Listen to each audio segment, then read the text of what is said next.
Tonight, credit where credit is due. That's the charge from the minority in Parliament who are slamming Finance Minister Gyasi for trying to hijack the spotlight of Ghana's debt stock decline, insisting that progress which has been made is due to Akufo-Addo's bold decisions.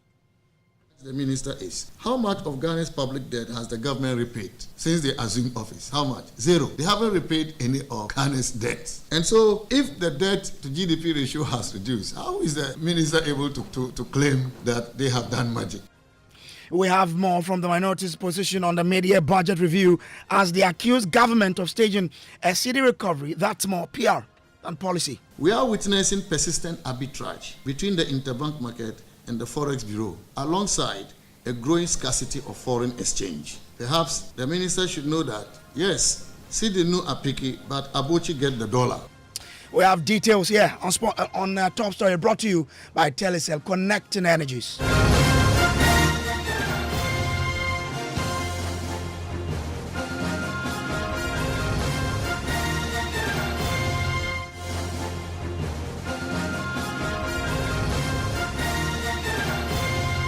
Well, minority in Parliament is firing shots at Finance Minister Dr. Gyasi tonight, accusing him of trying to grab the spotlight over Ghana's debt stock decline. The MPP group is pushing back, insisting that any progress made is solely due to the Akufo-Addo government's bold decisions, particularly the debt exchange program.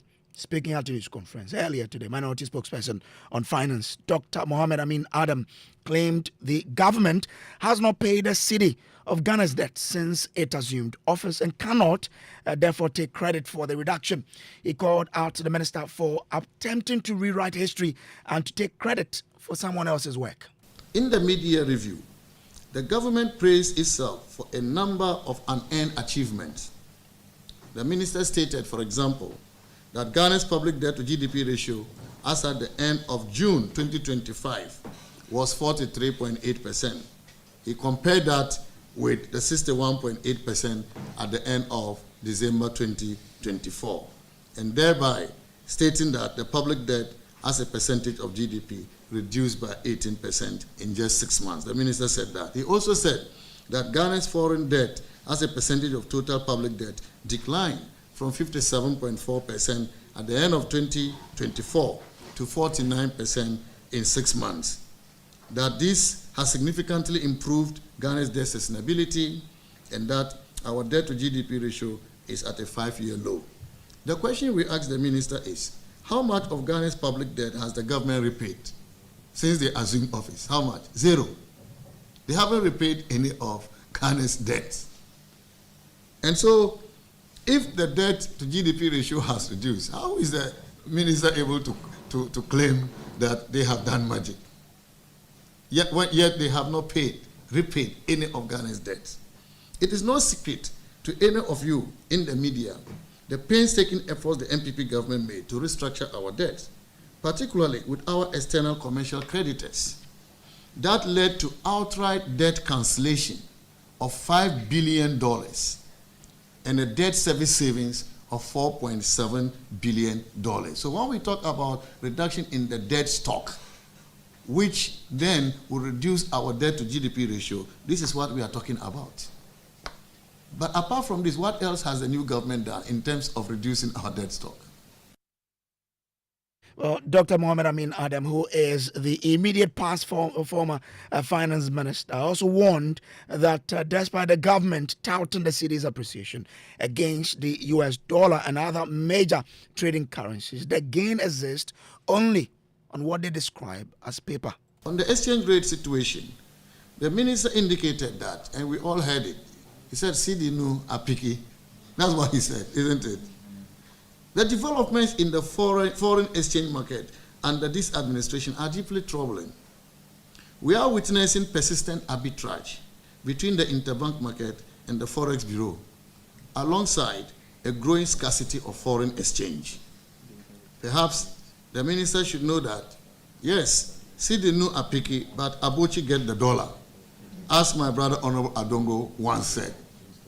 And the arbitrage we are seeing is quite wide. Whilst the minister is talking about interbank rate of 10 cedis to a dollar, the Abochi is selling it at over 13 cedis to $1. And on top of that, the banks don't have Forex to give to their clients. We have heard many people complaining about how long it takes, the documents they have to present, to be sent to the Bank of Ghana for clearance before they get Forex from their own accounts, their own Forex accounts. They cannot get transfers that they have to make to people they buy goods from abroad. They are not able to do that. They are incurring losses as a result of that. Ladies and gentlemen, the shortage of dollars in the bank has been so pronounced that importers have gone public to express their frustration about the situation. It is evident that the Bank of Ghana has been intervening significantly in the Forex market through auctions, bilateral sales, and using other tools, despite the Bank of Ghana governor denying such intervention were happening. So that's Dr. Mohammed Amin Adam, who is the immediate past finance minister. Parliamentary Affairs correspondent Kweku Asante joins us with more details from this particular news conference. Kweku, the government has some recommendations on how the city's game can be sustained. Hello, Kweku. Do we have Kweku, the minority? In all of this news conference they had, also made proposals as to how the city's gain can be sustained. What did they say?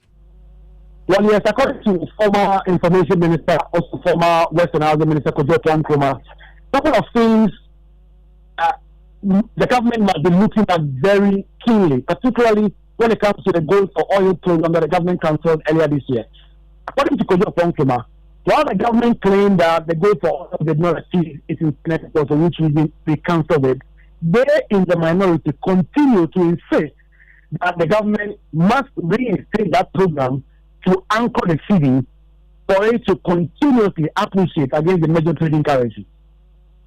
The central bank's intervention, in addition to the gold purchase program, are the major contributors. The IMF has already warned the government that you cannot continue to dump $1.4 billion every 6 months on the market. Today, gold prices are high.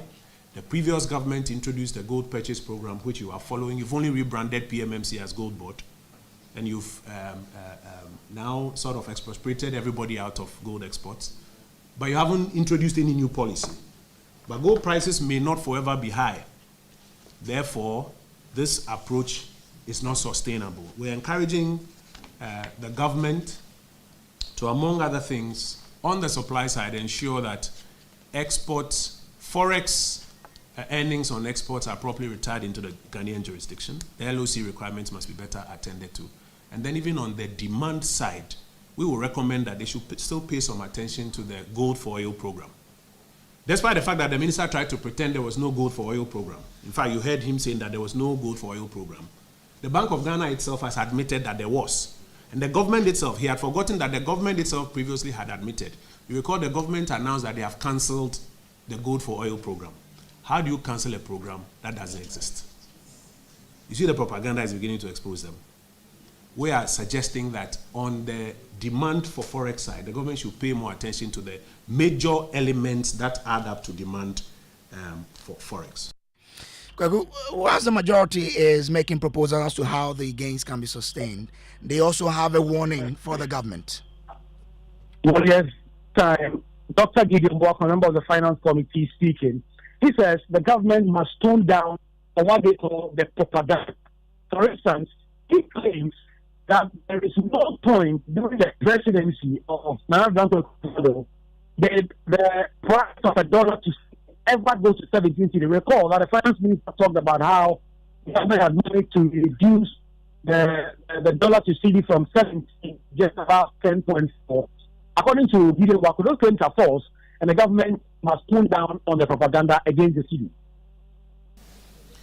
The minister claimed that there has been a reverse of the cedi depreciation to the 2022 level. And here he mentions the fact that they inherited a cedi to dollar rate of 17 cedis, to $1, and they have brought it down to 10.4 cedis to the dollar. Ladies and gentlemen, this is a plain lie. There has never been any record by the Bank of Ghana during the last 8 years of the previous MPP government whereby a dollar was sold at the interbank market for 17 cedis. It never happened. You can pull the historical data at Bank of Ghana and you will never see this happening anywhere. In any case, if you look at the data put out by the finance minister, he computes or talks about the rate of appreciation in paragraph 43 VII, and he states, and I quote, as at the end of June 2025, the cedi appreciated by 42.6% against the dollar, unquote. This is the rate of appreciation the minister talks about. I want you all to do a simple mathematics. From 17 to 10.4, you do the exchange rate computation, 10.4 minus 17 divided by 10.4. If indeed they met the cedi to dollar rate in January 2025 at 17, the appreciation would have been around 65%. So that's Dr. Gideon Boku there. But I have our lead data analyst here in the studio. Kofi, help us put this into context. What have we been checking on the pronouncement by government and that of the minority? What do we know? I think that the big focus now is on the debt stock and how it has reduced. Per the checks we are doing and what we have found is simply because of the exchange rate situation. Because if you look at our debt stock in dollar terms, it's been rising since 2023. In dollar terms, we were owing, according to the finance minister's own data that he put out in the media budgets, we're owing $52.4 billion in 2023. And then it reduced to $49.4 billion in 2024, significant because of the debt restructuring and the moratorium we got and all of that. Then as of June 2025, with the provisional data we are getting from the finance ministry, the debt stock has now moved from $49.4 billion to now $59.4 billion US. Exactly. And Kojo, the reason why we are having the cedi component reducing to 613 is because of the exchange rate. Okay. So with $59.42 billion, if you had used the old exchange rate of, let's say, 15 cedis, 50 pesos, our debt stock in cedi term would have been 9. Is that interbank 15? Well, that's the average we were getting before the close of the year. Okay. I mean, if you look at it from interbank, December interbank to trade. the interbank, Okay. December to before the cedi started gaining power. Okay. You would have had a debt stock of 921 billion Ghana cedis. That's huge. Now, because the cedi is doing so well, if you compare that, 59.42, if you multiply by 10.45 or 10 point, let's say 4, you will get around the figure that the ministry is, the finance ministry is quoting right now, which is $613 billion Ghana cedis. Of around 300 billion. And it's simply not because we are not borrowing or somebody has paid the debt. It is simply because of the external component of the debt stock, which is priced in dollars. And so when you have the cedi gaining strength and you have the cedi appreciating, if you do the conversion, that side becomes smaller. Okay. Remember that 2023, the finance minister had told us, reading the 2023 budget, that just because the cedi lost power against the dollar, we added about over 90 billion Ghana cedis to our debt stock, not because we were borrowing, but just because of the exchange rate differentials. So it tells you that our debt stock is currently at the 43.8 to GDP ratio, simply because of the exchange rate, and not because somebody is paying that. Absolutely. So that the minority got it right to say government has not paid anything, right? Well, but they also failed to appreciate that the government's performance in getting the city to stabilize is what has caused the reduction. Well, Right? the current government has a plan to pay a part of our debt stock, and this year they budget 9.12 billion. We don't have available data to know whether this 9.1 billion they've paid a component or they are yet to pay all of that. Okay. So we can't say the minority is right, but what we know is that amortization of the principal payment of our debt this year is estimated about 9.12 billion Ghana cedis. Already we are getting indication, Kojo, from the IMF program. If you look at what was said about the previous administration, and this is the IMF's own judgment. It says that the new government, which here he is referring, I'm quoting from the IMF recent assessment of the Ghanaian economy, and the report says the new government, which is referring to the Mahama administration, has expressed strong support for reforms under the fund-supported program. Then it goes ahead to say that the authorities here, referring to the Mahama administration again, says see the latter, which is the Kufuor administration, as having played a key role in stabilizing the economy and providing a credible anchor to address long-standing vulnerabilities and buttress confidence. This is from the IMF. All right. And that's their judgment. Kofi, I'm grateful to you for joining us here. Time for us to bring in Dr. Gideon Boku. He is member of the Finance Committee of Parliament and also MP for Tano North. I'm grateful to you, sir, for joining us here. Does it matter whether a reduction in our public debt is due to the exchange rates or the payment of some of the debt? You understand the economy, economics. Doesn't really matter. Hello, Doc, do I have you? Yes, can you hear me? Yeah, I can hear you now, yes. Yeah, it does matter to the extent that it helps your books to be well positioned because, as you are saying, once you appreciate in your currency and the CD component of the debt comes down, anyone who is looking at your books gets the understanding that you are doing something good and therefore your debt levels are coming down.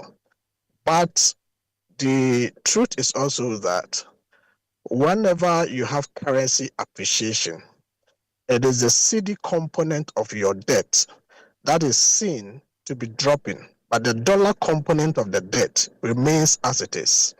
And that is why, as your friend indicated, you will see that when you look at the external component, which is the dollar component of the debt, it is increasing, but the CD component, because of the appreciation of the CD, has come down. But ask yourself, when maturity period for these debts are due and you're going to pay in dollars. You're not going to pay in cedis. So that reduction, if I am allowed to state, appears more or less as for aesthetic reasons and not in practice something that you will gain from when it comes to the repayment of the debt, because the external component of the debt will still have to be serviced in US dollar terms or in the foreign currency and not the local currency terms. So that's basically what the difficulty is. But if the city is strong, it means I'll require lesser cities than I would have if the city was weak against the dollar. Not so. Well, when it comes to the national accounts, it's not always the case that if you have to service debt in dollars, you use cities to go and buy dollars. I mean, that's why countries keep international reserves in foreign exchange, and therefore you always have FS available. I don't think any serious manager of the country will say that I'm keeping cities anytime I want to make payments in dollars. I use the cities to go and buy dollars. You would definitely have to have a dollar stock that you will use to service some of these debts. So in practice, it doesn't appear the way you want to put it. But as I was saying, there is another issue that we raised that the finance minister talked about. We appreciate the fact that the debt rate of debt accumulation is in the negative, i.e. there is an indication of 15.6% reduction in the rate of debt accumulation. But our difficulty also lied in the fact that the minister tried to indicate that this is the first time that Ghana has recorded such negative rate of accumulation, and that is why we sought to put out that statement by the minister cannot be true, because in actual sense, we are having a reduction of 113 billion cedis.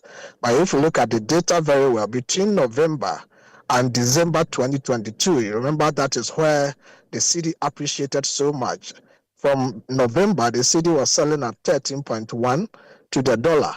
By December 2022, it had reduced to 8.3. So there was a 5 cedi reduction in the price of the cedi relative to the dollar. So that was the highest appreciation of the cedi that we had in 2022. And at that time, our debt in terms of cedi reduced from 382.7 billion to 240.9 billion cedis within 1 month. So within that particular month, under the previous government, our debt stock in cedi terms reduced by 141.8 billion.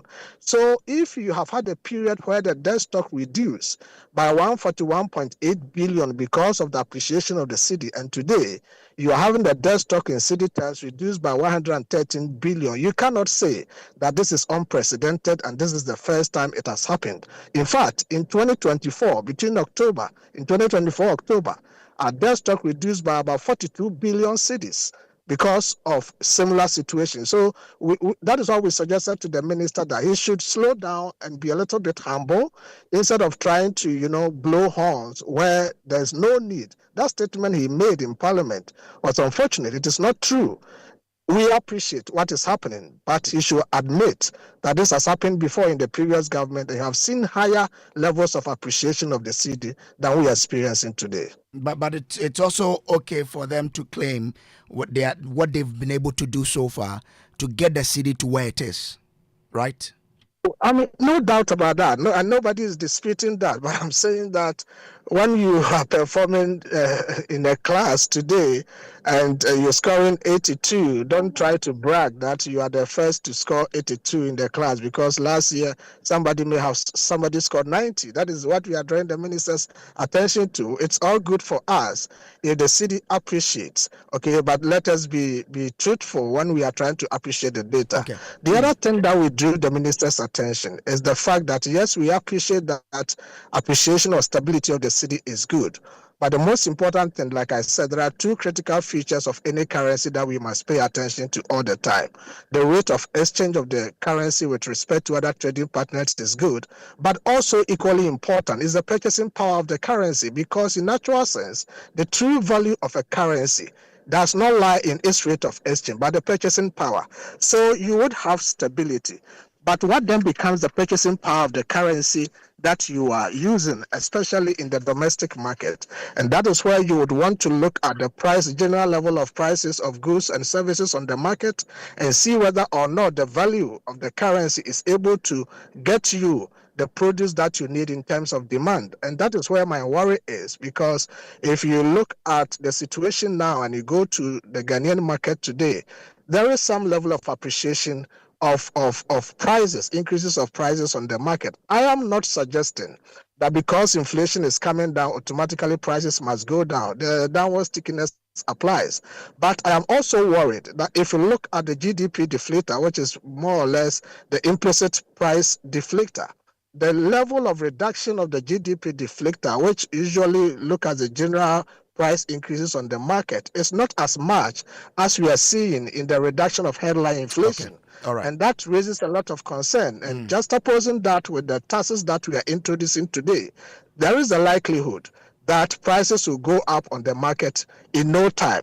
And so the minister would always have to check some of these things and not just jump to the market, to the fray, and claim credit for things that have not properly been crystallized. When it happens that way, then we are heading for trouble going forward. So we are all in to help the government to deliver and deliver well. In natural sense, if they do S up to S level and another government comes and continues, it's all good for us. Okay, Doc. I'm grateful to you. Let me bring in Kofi Ako-Noko, who is Vice Chairman, Economy and Development Committee of Parliament.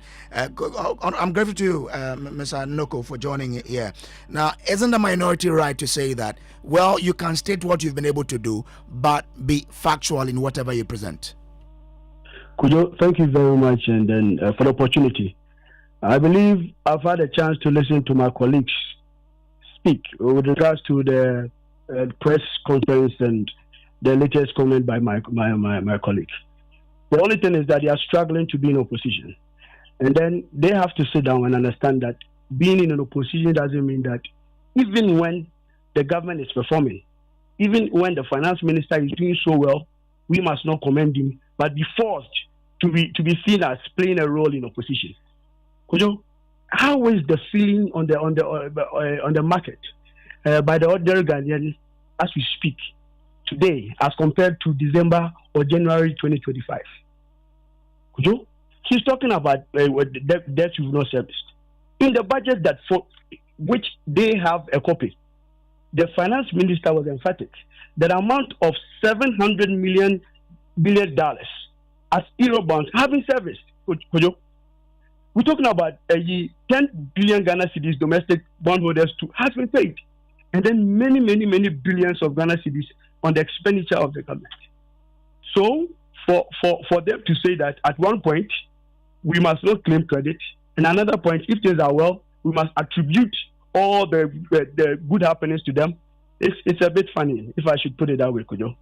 But he says that, for example, if you look at the CD exchange, yes, things are working right, are working okay. But he says with the introduction of some taxes, prices will go up again. Not factor there. These people have always been pessimistic. You should not be consulting these MPP guys to even solicit from them their views on how to manage the economy. We gave them the mandate for 8 years, and what happened? I think it would be better if you go to Legon or UCC and bring out the professors there to be able to at least come out with a refreshing view. But these are the same people that handled this country and plunged us into this gacha. He was making a case that it has never happened that the CD at any point in time went up to 17 cedis to $1. But the same former finance minister is saying that the Abochi now is selling a CD for 12 cedis. I can tell him that in Takrade, as of December 2024, $1 was about 17.5 on the black market. I can say for a fact. In Takrade, they were selling for how much? Yes, on the black market, it was 17.5 getting to 18 cedis. When was this? December 2024. But you are saying that on the records of Bank of Ghana, there's nothing like 17 cedis.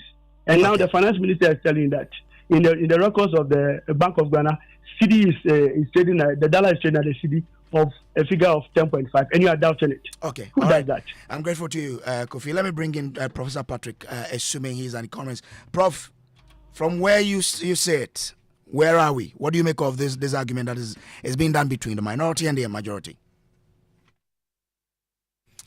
Hello, Prof. Listeners, can you hear me? Yes, I can hear you now. Okay. So, thank you for having me. Well, I think, the question you started with, one of them was, does it really matter? Well, I guess from a political point of view, it matters because people have been in power at different periods and done different things. I think, so first, you read, Isaac read the IMF's own position on this, and it's clear that the foundations that's been laid by 1.5 years of the implementation of the IMF under the previous administration has played a role in bringing public finances into the order that we have now. Okay, so in terms of the appreciation you're making a point, sir. The economy didn't start from that period, and is the IMF program is not the only thing that the previous administration did. So when you are examining what people have done, you take everything in totality. So yes, the debt restructuring has has played a crucial role, and even the appreciation of the currency. I'm sure when you study the information that the Bank of Ghana put out, it's clear that the building up of reserves started in the previous administration. I think the only thing that doesn't work for the current minority is that at the time that they were putting some of these measures in place, some of the other complementary policies that could have brought relief much faster, they didn't do it. You recall that when we were doing the DDEP, a lot of Ghanaians were were arguing that if you are asking us to make sacrifices, we also need to make some kind of sacrifices in terms of streamlining government expenditure, reducing the size of government. Unfortunately for them, that didn't happen. And suddenly, a new administration came into place and decided that it's going to do more expenditure management. And then, combined with other things that have worked in favor of the economy, things have turned up. So I think this whole thing is, yes, I don't think there's any debate that the programs that were started by the previous administration has contributed to what we have. But at the same time, the new administration has taken things, have made some add-ons that the previous administration had a chance to do that they didn't do. Okay. I'm grateful to you, Professor Patrick, assuming that he's an economist. This is Top Story brought to you by Telecel Connect. And just up next is Newsnight.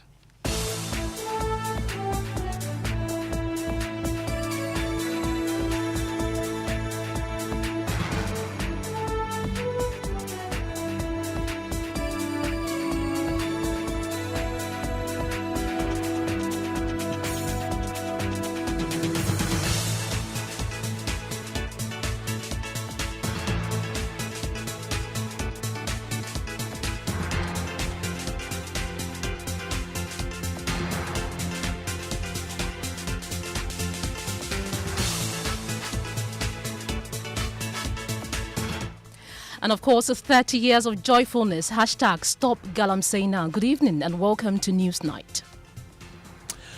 The news is live on Joy 99.7 FM in Accra, Love 99.5 FM in Kumasi, and on over 30 affiliates across the country. Coming up tonight, President Mahama raises concern over fresh Boku unrest, calling for decisive military action to restore peace in the troubled area. But as the army has announced, I have directed the army to move from peacekeeping to peace enforcement. That means they are going to be a bit more robust with anybody who is involved in criminality. We have more on the Boku conflict as we learn about the absence of ambulance service in the town since 2023. Because for almost 3 years now, National Ambulance Service is not also serving that area. Because the ambulance was carrying a patient and then they were attacked. Plus, head of the Municipal Security Council rules out moving final year WASI students to neighboring exam centers due to security concerns. Out, if you are in Boku, you could put that it is now even more difficult and more security-wise. It's not safe to move somewhere. In politics, opposition NPP bars flag-bearer hopefuls from campaigning until the conclusion of the upcoming Akwatia by-election, despite opening nominations today. We have details of the party's former General Secretary Kwabena Ejapon launches his bid to lead the party into the 2028 presidential election. And in business, taxes paid by companies operating on Ghana's oil fields dropped significantly to $149 million for the first half of this year. And in sports, Minority in Parliament donates 100,000 Ghana cedis to the Black Queens as MPs push for equal pay. And later in the bulletin, we'll tell you how children in Wasa Esikuma are trading books for Galamsey sides working in toxic pits, exposed to mercury and danger, all in the name of survival. 0.4, Sometimes we get 0.4 or 0.3 grams. A 0.3 gram can fetch us about 360 cedis. More in our latest feature titled Children in the Pits. My name is Kenneth. Gyasi. My name is Ofori. Details next. Small money day, big money day, where too much money day. Telecel too much money promo drop. If for dial *500#, then join them for the Telecel too much money promo inside. You feel win 100 Ghana cedis cash for the daily draws, 20,000 Ghana cedis for the weekly draws, then 1.2 million Ghana cedis for the grand draw inside. That be 1.2 million Ghana cedis. You for just reload airtime, then get points with it make you win. Make you dial *500# or go the Telecel Play app top. Then book inside riders give the Telecel too much money promo. Terms and conditions apply. Telecel. Connecting energies. This promo will be NLA where they regulate them for the Caritas Lottery platform top. Couldn't sleep at night. Mosquitoes will be whining my ears, bugging me all night long. Till I got a remedy. Now I'll be spraying them away with holy insecticide spray. Me I go spray them away with holy insecticide spray. When I sleep, me da na ma da with holy insecticide spray. Holy mosquito coil, holy multi-purpose insecticide spray. Ghana Kron Kron. For bulk purchase, call 0302 681582. This advert is FDA approved.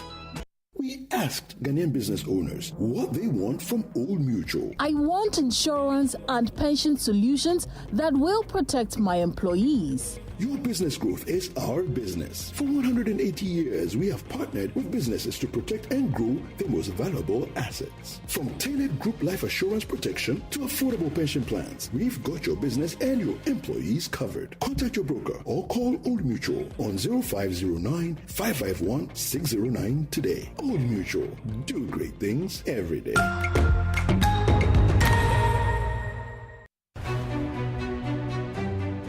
We face real challenges every day in Ghana, from high rent prices, housing challenges, expensive food, traffic that drains our pockets and reduces our life expectancy, and rising electricity bills. But what if we told you that these problems are all interconnected and there are sustainable solutions that can actually save you money and improve your life? In August, the Joy Sustainability Month focuses on solutions to some of our key sustainability issues. For 4 weeks, we're diving deep into the issues that matter to your daily life. We will explore how you can still afford to own a home in Ghana, why your food costs so much and what can be done about it, how to cut your transport costs, and practical ways to power your home, among others. Every weekday, join our expert conversations on the Super Morning Show and other programs. This is not just talk. It's about real solutions for real Ghanaians. Because sustainability isn't just about the environmental. It's about sustaining your wallet, your family's future, and Ghana's prosperity. The Joy Sustainability Month starting 4th August 2025. Sustainable future starts with the right conversations. The Joy Sustainability Month is brought to you by Joy Business and supported by Fidelity Bank. Believe with us. You're welcome back. You're listening to Newsnight. Well, President John Mahama has expressed concern about the resurgence of the Boku conflict, stating that the current fighting is being carried out by individuals who seek to derail the push for lasting peace. Speaking during a courtesy call by the overlord of the Gonja Kingdom, Yadbonwura Jewuswale I, President Mahama said he has directed the Ghana Armed Forces to take a more robust approach towards anyone involved in criminal activities. Your Majesty, there can be no progress without peace, and I wish to commend you for the peace that reigns in Gonjaland. It is my wish that other areas will learn from the peace that Gonja enjoys. So I take this occasion to appeal to our brothers and sisters, Kusasis and Mamprusis, to give peace a chance. We cannot accept this current situation where students are shot in school and killed. We can't accept the current situation where teachers, public officers have all run away from Boku because they are afraid for their lives. And we have given the mediation efforts to Otunfo, and he has briefed me constantly on the progress that he's been making. And we are almost there. And so the current fighting and killings can only be done by people who want to derail the mediation effort. And so let's give peace a chance. But as the army has announced, I have directed the army to move from peacekeeping to peace enforcement.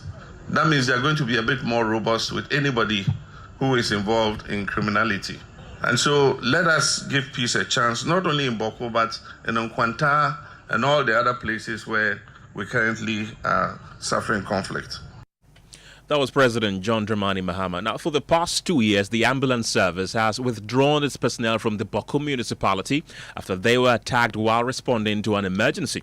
Well, that's according to the Upper East Regional Health Director, Dr. Brahma Baba Abubakari, who says they now rely on the military to convey emergency cases from Boku to the Central Hospital in Bolgatanga. Well, this comes of concerns raised by the Ghana Medical Association about only one doctor attending to all patients in the municipality, and this is because doctors posted to the facility have left post due to the conflict. Well, here's the General Secretary of the Ghana Medical Association, Dr. Richard Salobek.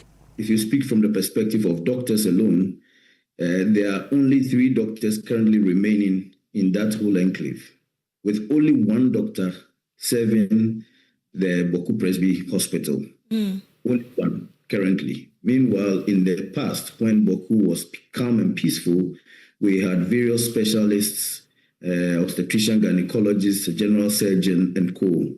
Currently, all have left, and their return cannot be guaranteed because of the situation that we find ourselves. Again, health workers have had to work under very dangerous conditions, in the sense that going to and from work is always a risky venture, even though we have not heard that any health worker in particular has been attacked, harmed in any way. How about healthcare delivery? At its peak, you had various specialists present in the facility with supporting staff and the relevant other staff that needs to do the work that they do. There was a general surgeon, an obstetrician, gynecologist, etc. Now all of them are no more there. And it is only one officer who is serving all these people. Clearly, he will be overwhelmed. We can now hear from the Upper East Regional Health Director, Dr. Baba Abubakari, who says the reality is bleak that has been painted. According to him, only 1 doctor serving the municipality also doubles as a district health director. It's true. It's not just a recent occurrence. I think from the beginning of the year, the hospital has been having just the 1 doctor that they talk about. And if we even say 1 doctor, in fact, he is also doubled as the district director of health service. Right. In fact, he's the district director of health service who happens to be a doctor. And therefore, so he currently is now the only clinician taking care of the clinical services, managing the injured and those who are sick in that hospital. So it is true, it's only 1 doctor who doubles as the district director and then the only doctor in that hospital for now. So that means that the workload is even heavier. Now he's also combining administrative duties with plus attending to patients. Exactly. And he's not the Boku Presby Hospital. Those who know is not serving only Boku, because as we speak, the neighboring district, Timpane district has no hospital. They rely on Boku Presby Hospital. Garu district has no hospital. They rely on Boku Hospital. Pusiga district has no hospital. They rely on Boku Hospital. So this single doctor takes care of not only Boku, but he takes care of 3 additional districts in addition to Boku municipality, as well as being the district director of health service.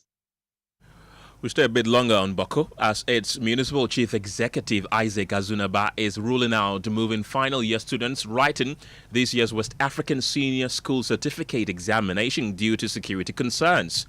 A former Director General of the Ghana Education Service, Dr. Kwabena Bempa Tando, is already criticizing the Municipal Security Council's decision to deploy military escorts for final year students writing the WASI. Dr. Tando described the move as counterproductive, arguing that the presence of armed security forces in examination centers could traumatize rather than protect the students. We'll hear from him shortly, but let's listen to students sharing their difficulty learning amidst gunshots. The conflict has a lot of bad effect on us because most people who stays away from Boku and doesn't know anything about the fight, when it starts shooting during prep time, even I can tell you that yesterday's night it was still shooting. And those who are new to it, they start wailing and running back to the dormitory. People are crying. Some people, those that are asthmatic patients, they can be raised at that particular instant. But for me, I am closer there, so I have a little experience about that. But we, as I said, the teachers has done very well. They have made their possible best. They have given us a particular place, that place is very cool, and even when they are shooting, we think we are safe. So we have always have that particular place to learn hard. We thank God for that, but I can say that the conflict has a bad effect on the school students. Thank you. Because of the conflict in Boku, some teachers staying far away are not able to come. So we, the students, normally grouped ourselves and then help each other in some subject that we don't understand. And due to conflict in Boku, some people have dropped out from the school. We can now hear from the former Deputy Director General of the Ghana Education Service, that's Dr. Kwabena Tando, who says the GES and the Ministry of Education must have a playbook developed to respond to some situations. He spoke to Evans Mensah on PM Express. So our immediate concern is the final year students. Under no circumstance should you ever think that you would bring children back to a conflict zone, even under tight security. They are not going to be mentally stable to write exams. This stage, the playbook says, work closely with the West Africa Examination Council. They are the ones that are mandated for examinations. And then what you do is you look at where you are deploying the children to. They are all going home. They have all been registered by West Africa Examination Council. So if you send some of the students, some of the students go home to Wa, some to Tamale, some to Navrongo, some to Accra. The West Africa Examination Council has exam centers across the entire country.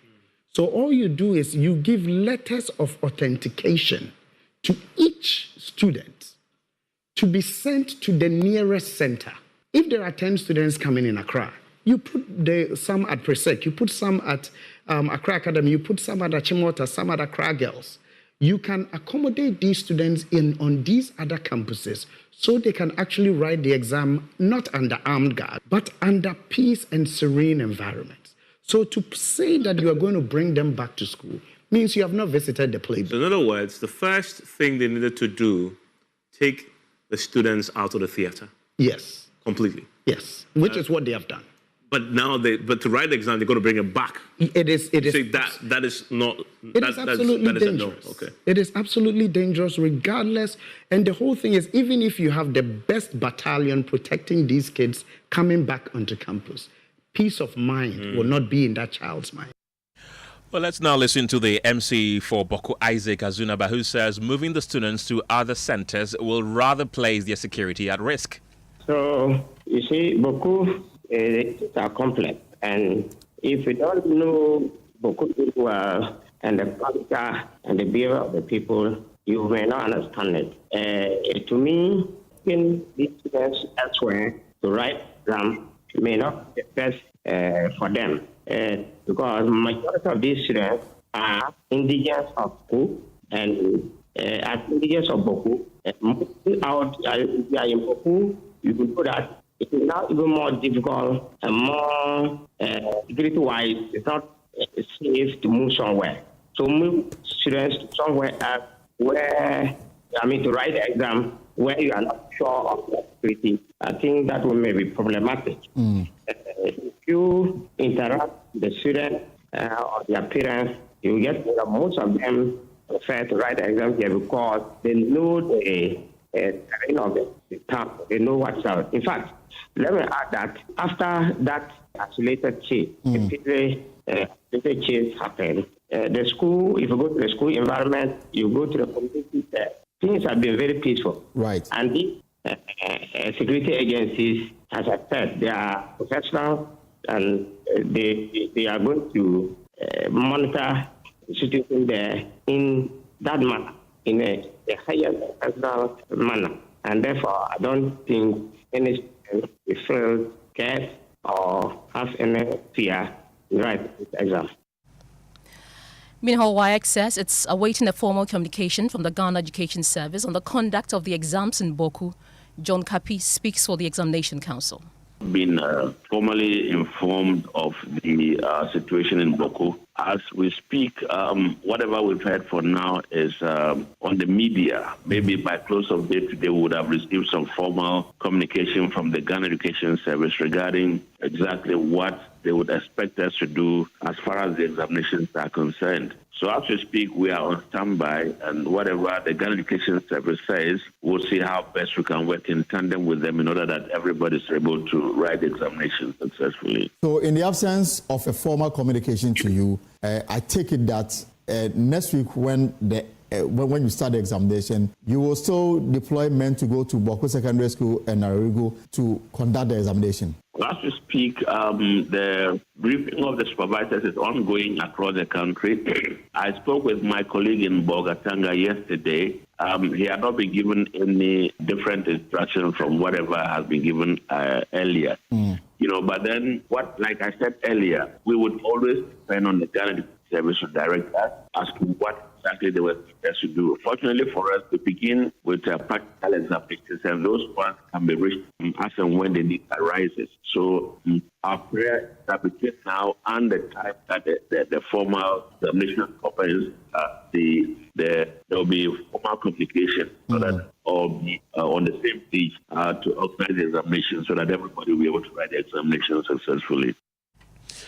Let's now get onto the telephone lines and speak to the spokesperson for the Ghana Education Service, Daniel Fenyi. Thank you very much, Daniel.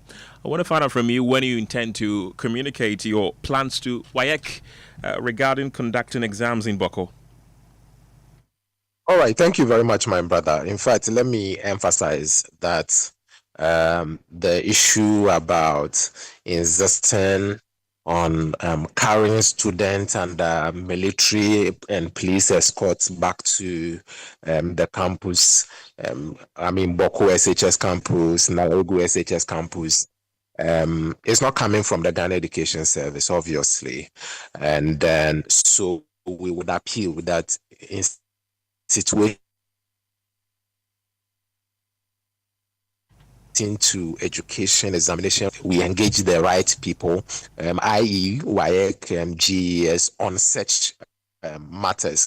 It is not within the remit of the municipal directorate to indicate or insist that students are made to return to the campus we consider not safe enough to write the examination. So let me put that on record that it is not coming from the Ghana Service, neither is it coming from WAEC. Then two, if you observe, you could notice that it appears the Ghana Education Service has delayed a bit in releasing a statement, and it is actually because we are doing a whole lot of consultations with all the relevant stakeholders in this matter, i.e.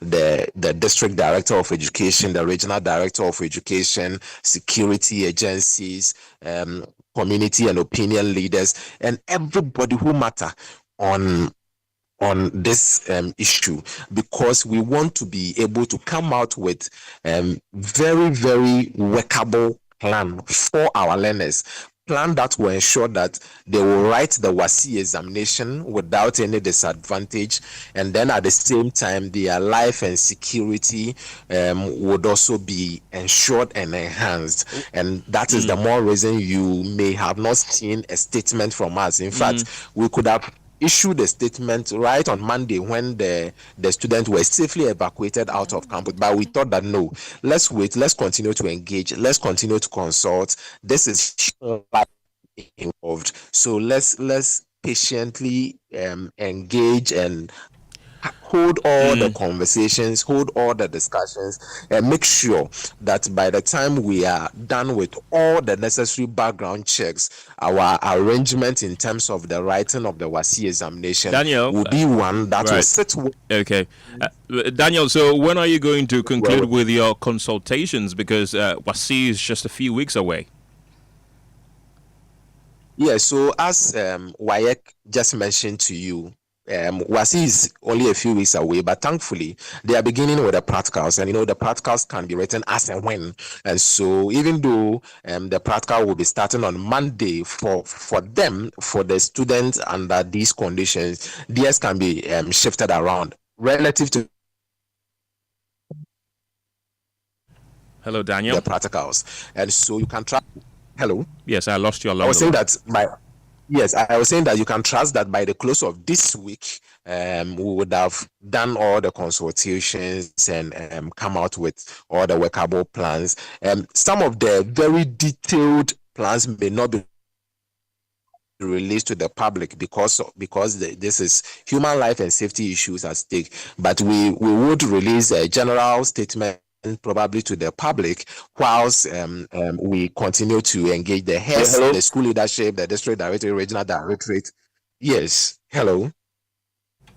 Okay, Daniel, thank you very much. He's the spokesperson of the Ghana Education Service. Let's do some politics now. And the opposition New Patriotic Party has opened nominations for its 2028 presidential primaries, but has placed a temporary ban on campaigning by aspirants. Now, despite launching the nomination process today, the party has instructed all potential flag-bearer hopefuls to suspend campaign activities until the Akwetia by-election. And prospective candidates expected to pay a combined 600,000 Ghana cedis to participate. And the party's General Secretary, Justin Kojo Frimpong, says that the party requires 100,000 Ghana cedis non-refundable application fee, followed by a 500,000 Ghana cedis non-refundable filing fee. Let's listen to him. Today, being 29th of July, in line with Article 13 of the New Patriotic Party's Constitution, I'm happy to announce to you that we have officially opened nominations for our party members who aspire to become presidential candidates of our party for the 2028 elections.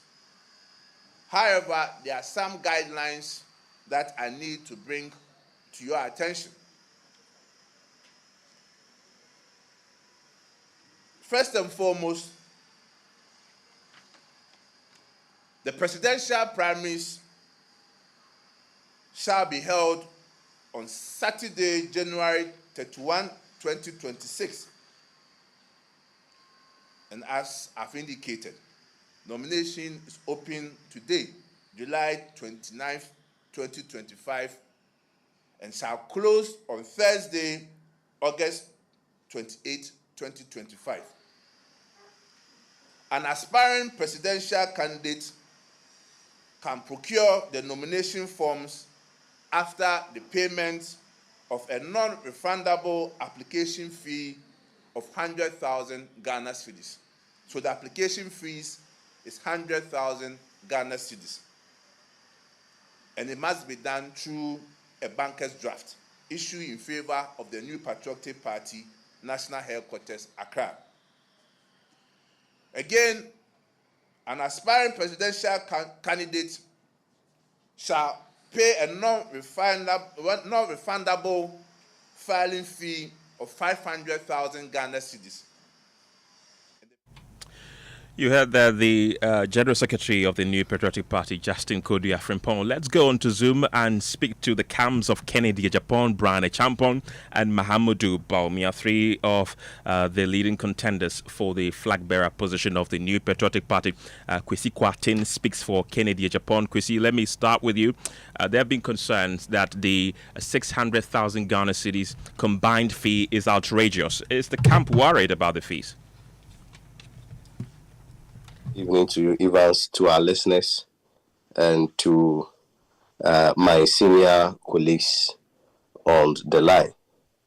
Let me say that from the Japan camp, we see this amount as an invitation to contribute to the development and sustenance of the party.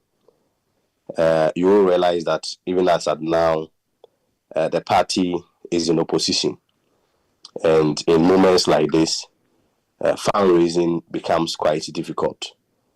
And I mean, if you recall, this is not the first time, even at individual levels, people has contributed to the party. In Japan, even recently, we recall the last conference that we had, single-handedly donated about 4 million Ghana cedis to the party, which is even in excess of this amount that we are talking of. So that's not an issue. The 600,000 Ghana cedis isn't an issue. Okay. Yes, for us, it's an invitation to contribute to fundraising to help the party. And we are very glad to do that. Okay, hold on. I'll come back to you. Let me go to Kofi Tonto, who is in the camp of Mahmoud Bawumia.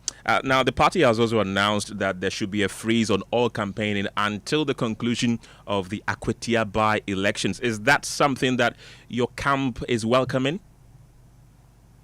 Evans, a very good evening to you, to my colleagues on the line, Kwesi, and then Honorable T.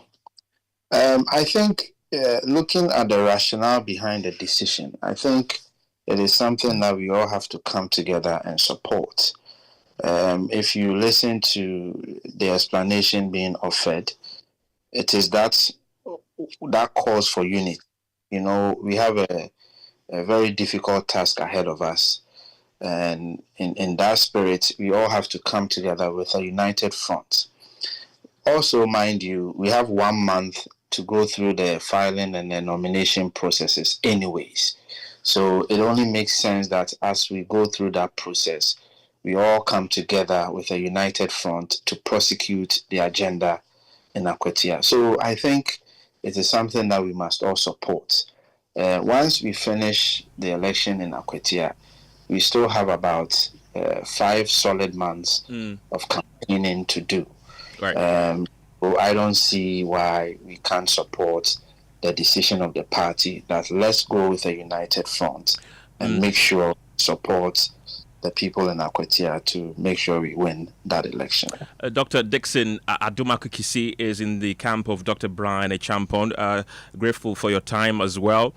People are saying that amount, the 600,000 Ghana cedis combined fee, is an effort to price some candidates out of contesting. And then when this also came out, a lot of people are raising concerns that is the party's flag bearership being sold to the highest bidder. Is that something that your camp agrees with?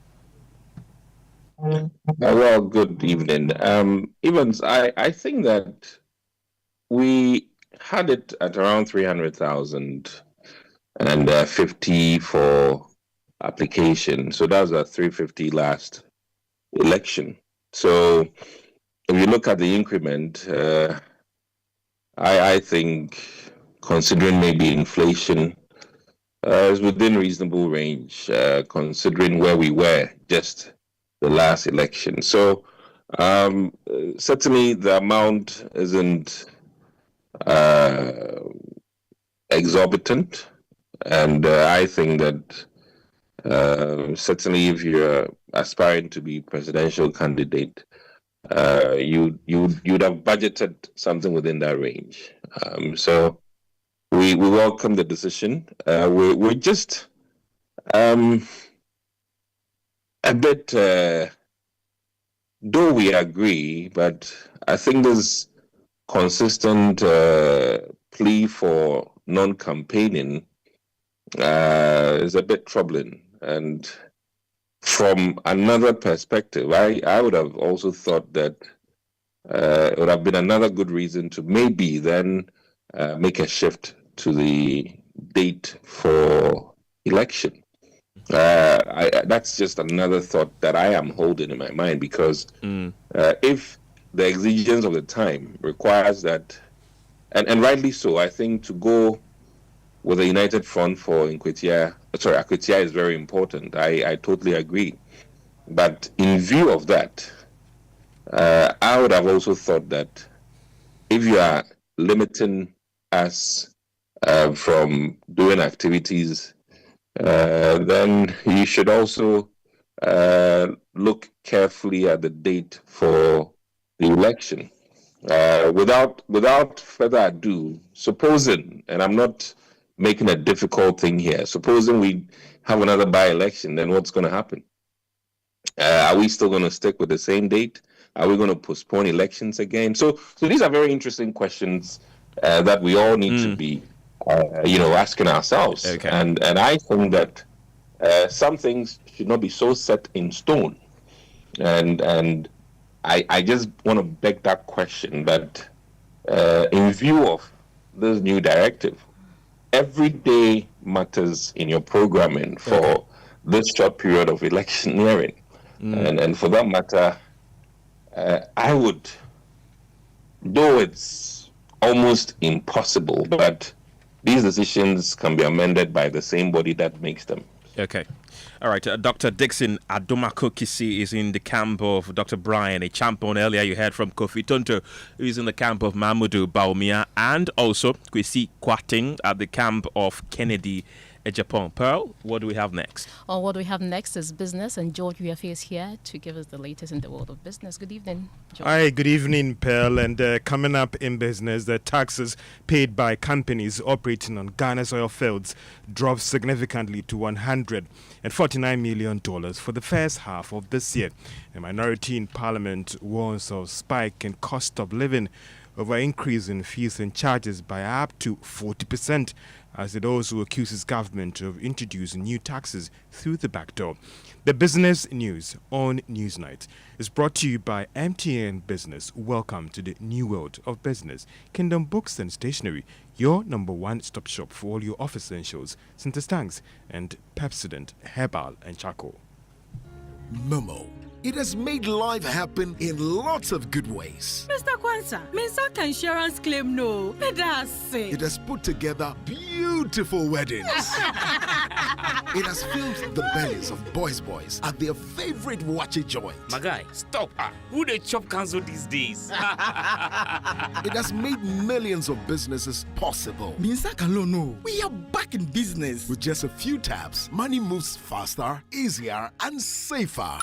Momo understands the weight of your trust in us. We continuously enhance security with features like self-paying research to help you protect your money. Momo will only call you with 0244 300,000. No MTN or Momo staff will call or ask for your PIN or one-time password. Do not transfer funds to anyone whose identity you have not verified. Do not approve any prompts you have not initiated. Momo, still Munsaka. Son, we are so proud of you for setting up this hospital. I really love those hospital beds and waiting chairs. By the way, did you import them? No, Dad, I didn't. I actually got them from Kingdom Books and Stationery right here in Ghana. Wow. We also bought our office supplies, safes, executive desks and chairs from Kingdom, and they gave us expert advice on how to set up our office. Guys, that makes 3 of us. I also got our sofa and bedroom sets, plus our dining hall furniture for our new home from Kingdom. Wow, Mom, that makes 4 of us. I usually get my stationery items from Kingdom, and my teacher also mentioned that our classroom furniture was provided by Kingdom. So there you have it. Whenever you're thinking about setting up an office or acquiring furniture for your home, etc., Kingdom Books and Stationery should be your first port of call. With over 40 years experience in the industry, we stock and supply a wide variety of globally sourced office and home furniture, stationery and equipment. Visit our head office, Takweje, Osu near the Osu Cemetery, Tema near Community 4, Takoradi opposite Vijay Mays Plaza, Cape Coast University Bookshop, Spintex Road near Absa Bank, Atomic Centerpoint Mall, Winneba University Campus, KNUST, the University Bookshop, and Santasi in Kumasi. You can also visit our shop online, www.kingdomstoreonline.com. Hurry while stock lasts. For further inquiries, contact us on 050-162-0810 or 0302-764-101. Email info@kingdomgh.com. Kingdom Books and Stationery Limited, where quality and affordability is assured. Terms and conditions apply.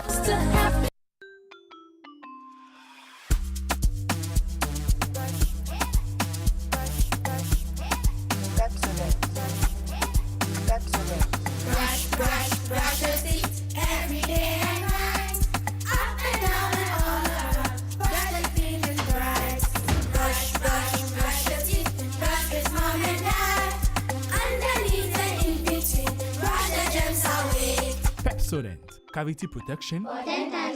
This advert is FDA approved.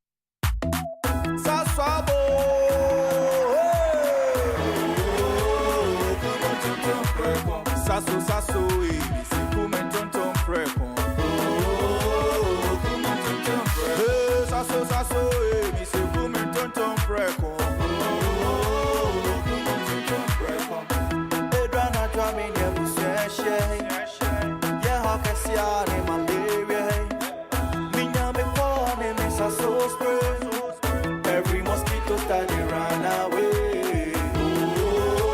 Oh, come on, saso saso, mi se kumentonton preko. Oh, kumentonton preko. Saso, kumentonton preko. Nani shamne die, demonstronko. This advert is FDA approved. Ama, big news! Star Oil is now the largest oil marketing company in Ghana. Wow, that's huge! Yes, so the largest distributor of petroleum products in Ghana. Ever since I switched to Star Oil, my car runs smoother. The fuel lasts longer, no strange engine sound, just clean, powerful performance. Oh, same here. I used to refill every 3 days until I switched to Star Oil. Now, my fuel lasts way longer. I don't know what magic is inside, but my car loves it. Exactly. It's not magical. From Accra to Kumasi to Tamale, Star Oil day everywhere with 240 filling stations and counting. That's why more Ghanaians are choosing Star Oil. Hey, my tank is almost empty. I am heading to Star Oil right now before the queue starts. I'm right behind you, Ama. We set out with a mission to serve better and lead boldly. We're proud to say we are Ghana's #1 oil marketing company. To our loyal Star savers across the country, thank you for believing in us. Star Oil, quality and affordable fuels for all. You're welcome back to Business on News Night. Now, the total amount of taxes and other levies paid by companies operating on Ghana's oil fields has dropped significantly for the first half of this year. There is more in this report. Report puts the amount at $149 million for the first 6 months of this year, compared to the more than $300 million that Ghana secured in the same period for last year. It is not clear for now what might have caused the drop in payment. However, some industry persons are linking it to the slowdown in production on the Jubilee field and other oil areas in the country, which affected these payments by the companies. The petroleum report again revealed that despite the slowdown in the tax payment, Tullow Oil still emerged as the company with the highest tax paid to the state of some $40 million. When it comes to surface rental charges, Pecan Energy also paid the highest of $201,000 to the state. The development, we understand, also impacted on government revenue for the sector for this year, especially at the time that crude oil prices have been declining. And that is a Business Desk report. Now, the minority in Parliament is warning of some huge spike in the cost of living in the coming weeks. Now, this is due to the introduction of new fees and charges that is expected to go up by up to 40%. Gideon Boku is the Member of Parliament for Tanot North, and he has been speaking at a news conference in Parliament. While Ghanaians have been reeling under these harsh and difficult tax regimes, government is introducing some more hardships by increasing fees and charges for some public goods and services by between 30 to 40%. With this, in the transport and vehicle services sector, we are going to see vehicle registration fees go up. We are going to see roadworthiness inspection charges go up. We are going to see driver's license renewal fees go up. We are going to see commercial transport permits go up, and the concomitant effects is that transport fares will also go up. But the Deputy Minister of Finance, Thomas Nyakwampim, in an earlier interview with Joy Business, had justified the release or the review in these fees and charges by government. You will agree with me that if fees are fixed 3 years ago with inflation rate as high as it was and as low as we are trying to bring it, you need to adjust it almost every year so that you maintain the value of the fees that you are charging. And so it is basically taking into consideration the inflation factor. It is nothing strange. And the margin is 30 to 40%? On average, it's possible. The road tolls is taken immediately? The road tolls, once the fees and charges pass, once we lay, it will take 21 sitting days for it to become law. And Parliament is soon rising. And so all things being equal, the days will start counting when Parliament resumes. And Thomas Nyakwampim is the Deputy Minister of Finance. Now, the Bank of Ghana has maintained that all guests invited to its Monetary Policy Committee meetings play an observer role and don't participate in actual deliberations and decisions. There is more in this report. The justification from the Bank of Ghana is coming at a time that concerns have been raised about the central bank's decision to open up the meetings to some interest groups and business associations. This has led to some raising questions about the Bank of Ghana's independence and whether that is a prudent decision. But persons close to the committee have maintained that there has not been any instance where these persons have been privy to those critical decisions by the committee. They also argue, for instance, that during current Monetary Policy Committee meeting, the guests were just allowed to observe some presentation and they were later asked to leave the room. Some of the committee members, for instance, have told Joy Business what is being done by the Bank of Ghana is not out of place. This is because monetary policy meetings are typically conducted in private, but some aspects may be made public. The move is part of effort to build some confidence in the banking sector as well as monetary policy decisions. And that is a business text report. Now, the total value of monies earned from exports by the country continues to hit record levels. Now, data released by the Bank of Ghana just this evening showed that the country got $13.7 billion for the first 6 months of this year, compared to $8.8 billion in the same period for last year. Now, Commercial Bank, that is GCB, has launched the GCB Digital Salary Advance feature, the feature which allows salaried workers to apply for short-term credit facilities up to 20,000 Ghana cedis can be accessed on the GCB Bank application, solving this interim liquidity needs of customers. Now, speaking at the launch, Sena Gamate, that is the executive head of retail banking at GCB Bank, said that the bank is committed to deepening financial inclusion through this platform.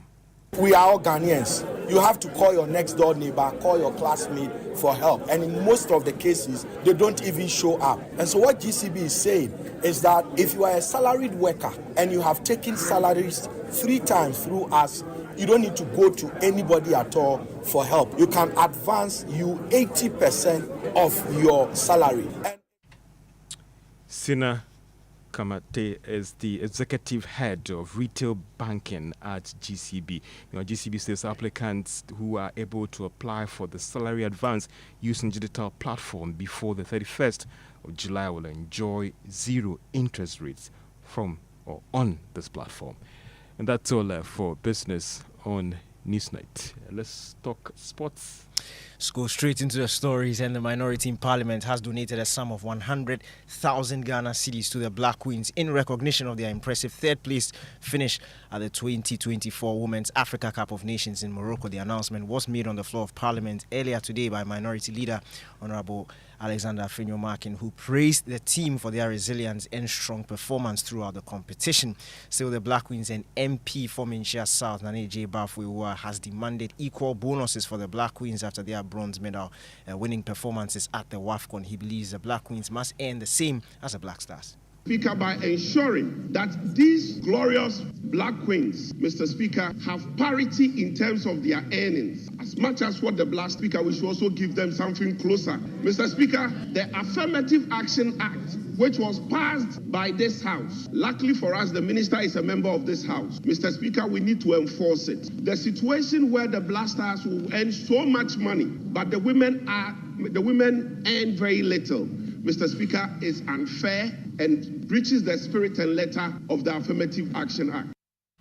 That's MP for Minchia South, Nane J. Bafwe, who are speaking. And now 5 more organizations have signed up for the 2025 Joy Sports Invitational, which is scheduled to take place in just 10 days.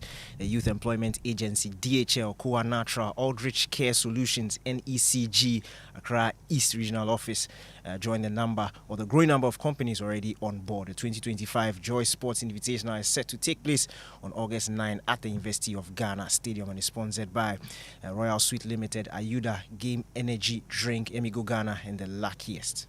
That's all for sports. Back to you guys. Thank you very much, Daniel Cranton.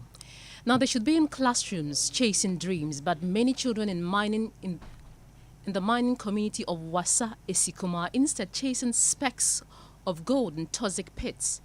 The lure of quick cash has dragged them into illegal mining where mercury and lead poison the air they breathe and the water they drink. Nanaya Ojima has more in our latest feature titled Children in the Pit, produced in partnership with O Africa. At Wassa Esikuma near Ikropon, I met a group of teenagers aged between 12 and 14 years. They are 10 in number, but to ease their galamsey activities, they have divided themselves into 3 and sometimes 4. The two leaders are in year 2 of junior high school at the local basic school, and the others are in their first year at JHS, but most of them are still in primary school. One of the two group leaders, who I choose to call David, explains their mode of operations. We go to the Galamsey site after the adults have left. We enter the pit to collect some sand and wash it. After washing, we bring the sand home, mix it with mercury and rinse it again.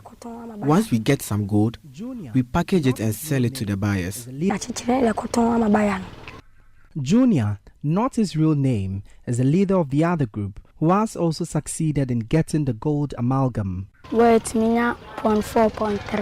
Sometimes we get 0.4 or 0.3 grams. When we return, we sell it to a buyer and collect the money. A 0.3 gram can fetch us about 360 cedis, which we then share, sometimes 150 cedis each. Monday to Saturday? Yes, we go to the pits almost every day, except for Tuesdays.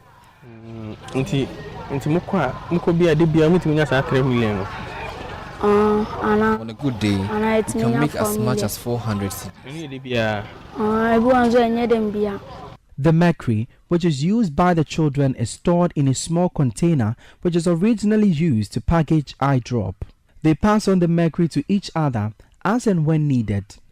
Both David and Junior pointed to their gold buyer, whose name they gave as Brakwame, as a supplier of mercury. Though they have knowledge about the danger of this heavy metal, they are more concerned about the monetary gains. A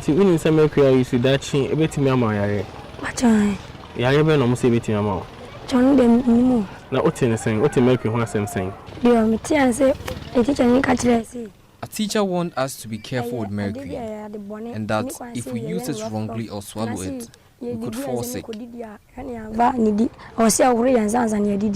yet you still use it? If I don't use it, I won't be able to get gold to sell.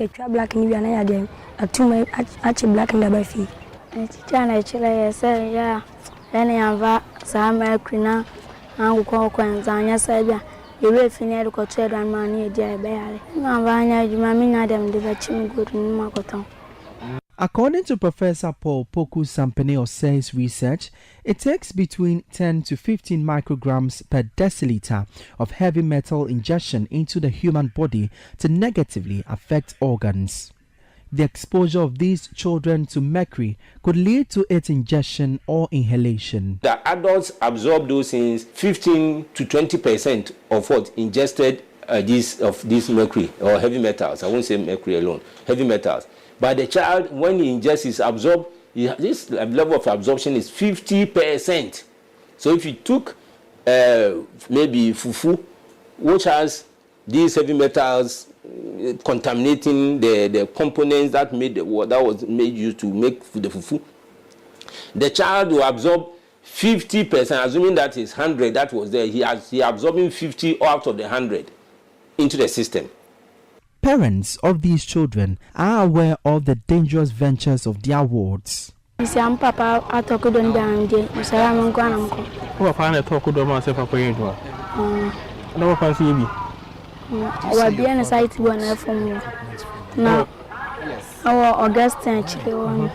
father also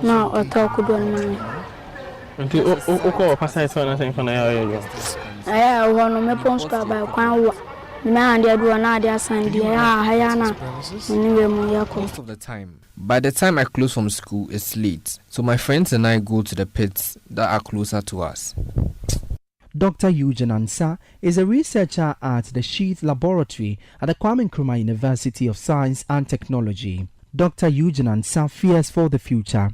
Ghanaians, we are sitting on time bombs, which, if care is not taken, in some years to come, our generation will go into extinction because we are dying gradually from acute exposure to these things. Today, I might not feel the effects, but with time, it will show off. So bioaccumulation is showing off gradually in most of us. The Mercury Act 1989 guides against the trade or importation of mercury without the requisite licensing. This feature story is sponsored by All Africa. Let's now take you to the House of Legislature because Parliament descended into heated debate as minority and majority MPs clashed over government spending during discussions on the 2025 media budget review. Though they boycotted the Finance Minister's presentation last week, the minority MPs returned to the chamber to scrutinize the numbers. While leading the charge, ranking member on the Economy and Development Committee, Kojo Kroma, accused the government of failing to release funds for key flagship policies, many of which were once campaign promises. The gold purchase program, which is one of the major contributors to where we are today, was launched on the 17th of June 2021. So I commend the government for continuing with the gold purchase program. The gold purchase program was being done by the Bank of Ghana and the PMMC. The Bank of Ghana is still here. The PMMC is what you've rebranded as Gold Board. Take your flagship programs. You said you are going to do a national apprenticeship program. So far, because of the fiscal failure, you have only been able to release 7% of the budget. Because of the fiscal failure, your 1 million coders program, you have released 0% of the budget. Because of the fiscal failure, the Agric for Economic Transformation agenda, you've released 0% of the budget. The Women's Development Bank, you've released 0% of the budget. The Big Push, you've released 0% of the budget. Well, government spokesperson and MP for Abrasebu Kwamankese, Felix Kwache Ofosu, responded. When we took over power, the primary balance on commitment basis was at negative 3.9%, which was a deficit. When the finance minister came here, he said that this year, or by half year, we had projected to achieve a primary surplus of 0.4%. Mr. Speaker, the finance minister reported that we have in fact exceeded that and done a primary surplus of 1.1%. It simply means that we spent less. It's now time for National Science and Maths Quiz.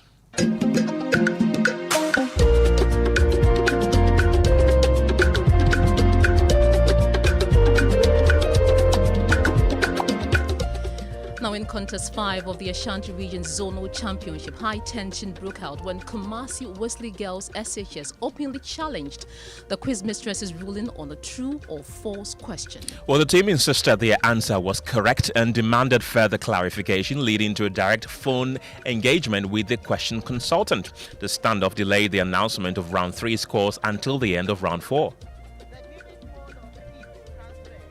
Occurs in kerosene at room temperature. Kumasi Wesley Girls. Heat transfer by conduction. False. Incorrect. You've written yourself that conduction will only occur in kerosene at room temperature if it's completely stagnant. I don't even know what you mean by completely stagnant. But you have said here that it can occur. So once it can occur, then I'm not a physicist, but I just Googled it. Yes, heat transfer by conduction occurs in kerosene at room temperature, even though it's not the most efficient mode of heat transfer. So it is a true statement. It is not a false statement. To announce the scores for the 3rd round, because Kumasi Wesley Girls is still not convinced and they are on phone with the consultant. And that's how we wrap up News Night tonight. My name is Kenneth. Gyasi.